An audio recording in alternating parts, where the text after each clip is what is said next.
Bien, chers amis, je voudrais vous faire part d'une nouvelle qui vous réjouira profondément.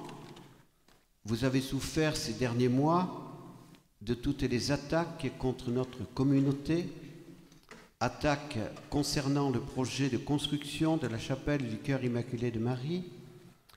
Les opposants à ce projet ont cherché et cherchent par tous les moyens, plus particulièrement par les grands médias, à nous décrédibiliser. Des médias chrétiens se sont même laissés influencer et ont reproduit sans discernement les arguments de nos opposants. La communauté a même été accusée de dérives sectaires par des membres de notre Église catholique en France. On a fait croire qu'une visite apostolique avait été demandée par la congrégation romaine des instituts de vie consacrés à cause de ces soi-disant dérives sectaires qu'il y aurait dans notre famille religieuse. Ces visites apostoliques ont eu lieu. Sœur Monique Guggenberger et le père Daniel Federspiel, choisis par la congrégation romaine, ont visité tous nos foyers et ont pu parler personnellement avec chacun des 148 membres de la communauté pendant au moins 1 heure ou plus. Sœur Monique et Père Daniel ont accompli leur mission d'une manière vraiment exemplaire. Voici les conclusions de ces visites données par l'archevêque secrétaire de la congrégation romaine des instituts de vie consacrés, Monseigneur Carballo, que nous avons reçu ce mardi 3 mars. Les visiteurs, écrit-il, nous ont témoigné du bon accueil reçu dans les communautés et au cours des rencontres personnelles. Nous en remercions chacun des membres de l'Institut. D'autre part, ils nous ont également fait part de la ferveur, de la prière et de la bonne volonté des membres. Nous en rendons grâce à Dieu et vous encourageons cordialement à poursuivre en ce sens votre chemin à la suite du Christ.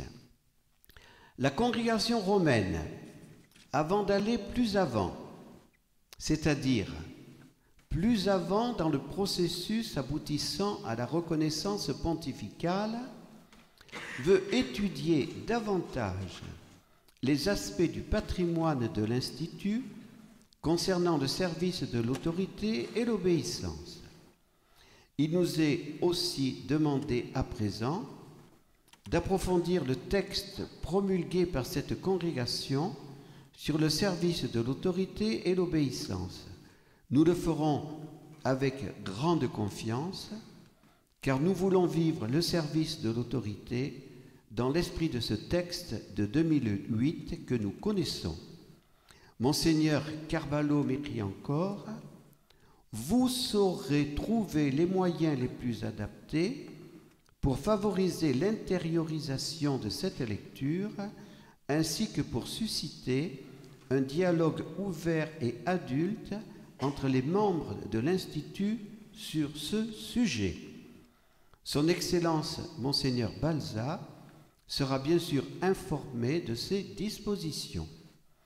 En profitant de l'occasion, pour vous saluer bien fraternellement, ainsi que Mère Madeleine et chacun des frères et sœurs de l'Institut, je vous prie de recevoir mon Père, paix et bien dans le Seigneur, José Rodriguez Carballo, OFM, c'est-à-dire franciscain, archevêque secrétaire.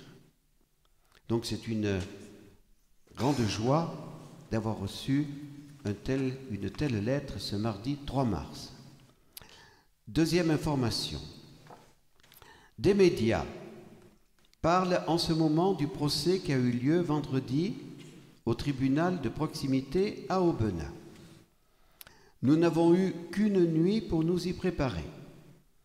Nous avons reçu les convocations en effet jeudi à 14 h et le dossier de celui qui nous accuse et de ses avocats ce même jeudi à 17h45, alors que le procès avait lieu quelques heures après, le vendredi à 9h du matin à Aubenas. Nous vous invitons à prier pour le juge qui donnera son jugement qui a été mis en délibéré ce prochain mardi 10 mars.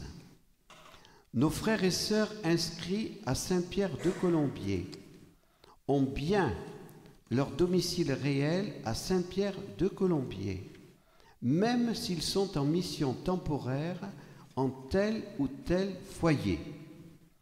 Ce jeudi à 12h10, 50 apôtres de l'amour étaient bien présents à Saint-Pierre-de-Colombier. Cela a été constaté par l'huissier de justice qui nous a été envoyé par celui qui nous intente ce procès, à une période où plusieurs de nos frères et sœurs sont très pris par la mission en ce temps de vacances.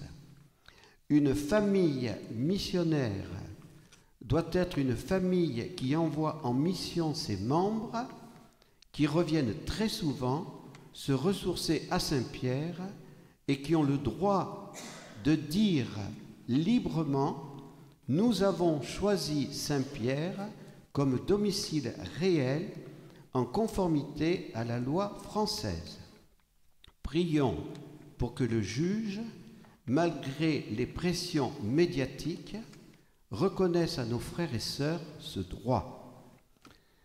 Et la troisième information, nous avons affiché les consignes données par notre évêque aux portes de l'église et de la crypte. Prenons au sérieux ces consignes, ainsi que celles données par le gouvernement. Nous avons envoyé à la sous-préfecture notre protocole pour ce pèlerinage de Carême. La sous-préfecture ne nous a pas interdit de vous accueillir. Nous vous remercions d'avoir rempli et signé un texte qui attestait que vous ne souffriez d'aucun symptôme qui pourrait suspecter que vous soyez porteur du virus du coronavirus.